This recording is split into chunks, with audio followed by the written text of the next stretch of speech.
Hi there, Graham Vincent, Violinmaker and musician in the workshop again today. So what am I up to? Well, it's been, the last few days have been, well, in fact, the last week really has been sort of like one step forward, several steps backwards.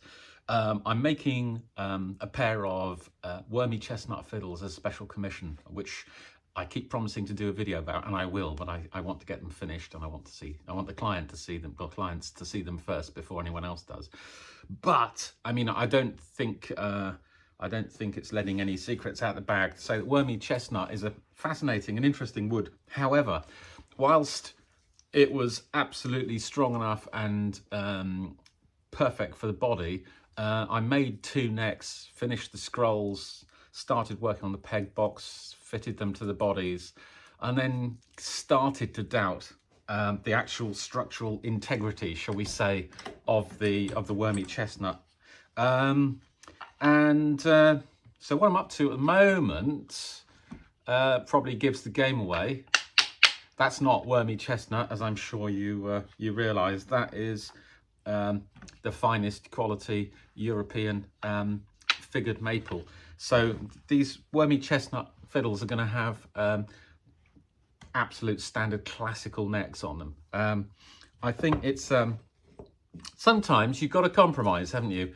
I was trying to fool myself that the necks were going to be strong enough and I could get around the strength of in the peg box by sort of I mean, one of them is going to have Whitner fine tuners, and so that is pretty much okay, unless someone in the future had taken them out and then put some pegs in which case, bang, the whole thing would have started falling to bits. The other one, I was kind of coming up with all sorts of ideas of actually sort of putting the spiral sort of bushings into the peg holes, and I started doing that, and it was quite obvious that it wasn't going to work.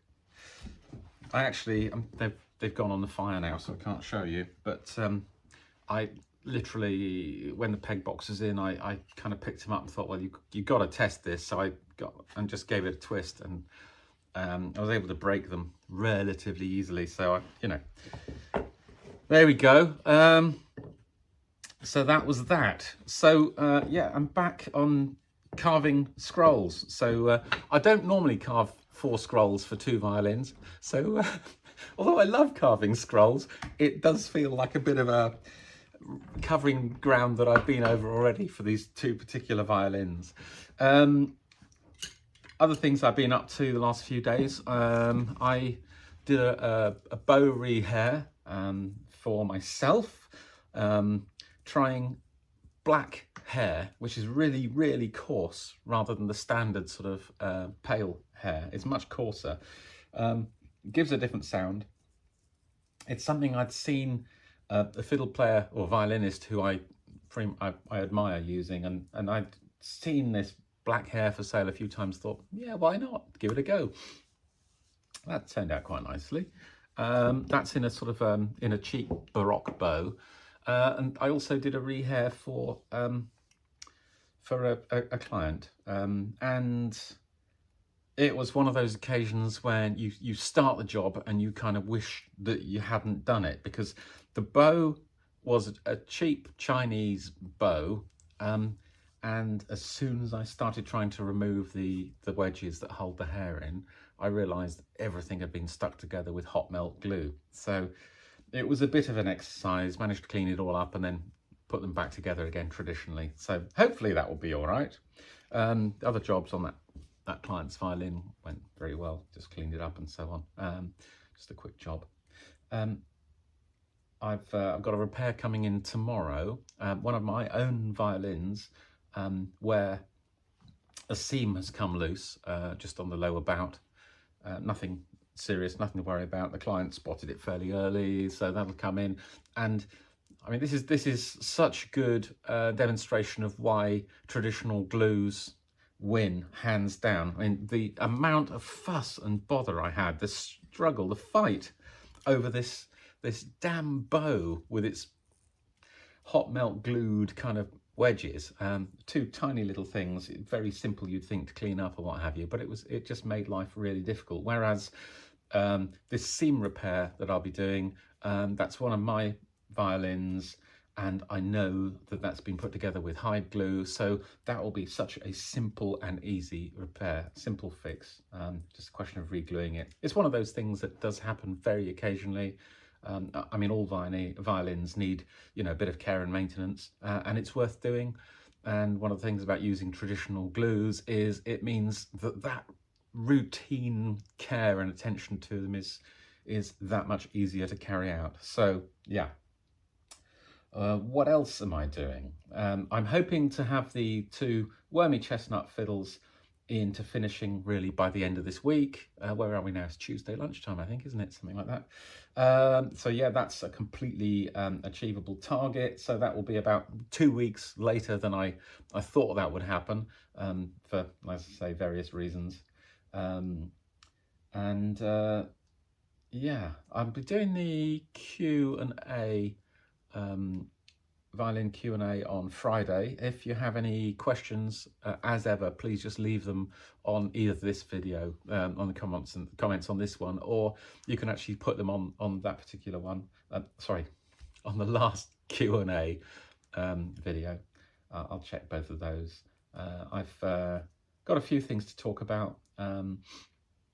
I had an interesting conversation with one of my Patreon sort of subscribers, who I'm sort of just talking through some of the early parts of mould corner blocks and how the shape of the mould informs the shape of the corner blocks, shape of the rib garland, and that in itself informs the shape of the front and the back. And just I was sort of also looking into explaining how to tackle the actual corners, because they're one of the things where you have to sort of inject a bit of artistic input rather than just slavishly following the outline of the ribs, obviously. So, yeah. What else would I like to talk about today? I'll just pause it there for a minute. I'm going to just move the camera around, show you a few bits and pieces. So here we are, the 2 necks coming on. This is the collection of cutting implements I tend to use for scroll work. Won't need those 2 just yet. This, yeah, no, actually that's a very useful one, that one. I wonder if you'll be able to see that, probably not. Just the sort of thing you'd expect, really, just a sort of a range of different curves and different widths. And then also a very fine, very narrow chisel, just standard chisel, and also for various bits and pieces, a pairing chisel. Got all sorts of other clutter on my bench at the moment. And the world's most untidy workshop. Certainly looks it in that view, doesn't it? Scroll's just sort of coming together. Still a long way to go yet.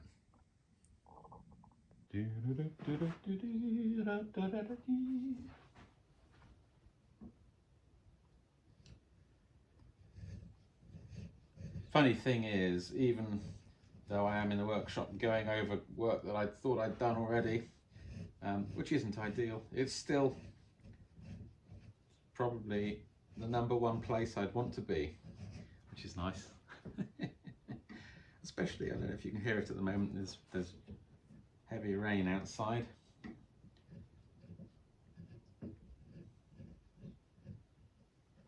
So I think I can escape the gardening chore that was inevitably coming my way later on, thanks to the rain. Gives me an excuse.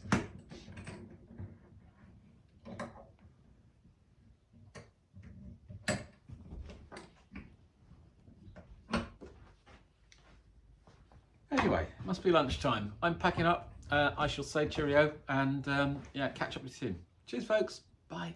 Look after yourselves.